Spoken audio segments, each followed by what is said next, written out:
విక్రాంతిని కలిశానమ్మా. ఎవరు మీరు? ఏం అవసరం మీకు? ఈ చిట్టి మాటలు, తన చిన్నతనం, తన అల్లర్లు, ఎస్పెషల్లీ నా భార్య ఆఖరి రోజుల్లో తనకు తోడు లేకుండా పోయాను. రిటైర్ అయిపోయాను. అప్పటికే నా కూతురికి చాలా దూరం అయిపోయాను. ఇప్పటికీ నాతో సరిగా కూర్చొని మాట్లాడదు. ఏదో ఇంట్లో ఉంటున్నాం, జస్ట్ ఉంటున్నాం అంతే. తన దృష్టిలో నేను ఆర్మీలో ఉండడం తప్పనుకున్నా. కానీ ఇప్పుడు అర్థమైంది, తను అసలు ఆర్మీయే తప్పనుకుంటోందని.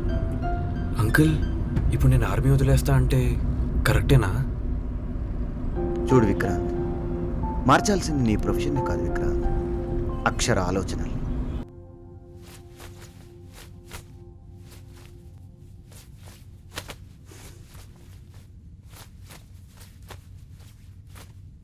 అక్షర,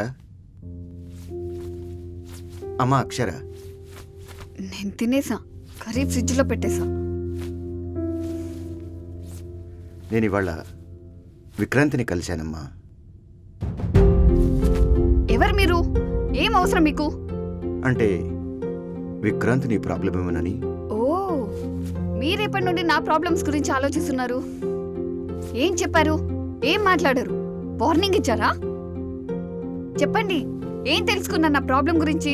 ప్రాబ్లం విక్రాంత్ కాదు అని, నీ ప్రాబ్లం నేను అని తెలుసుకున్నాను.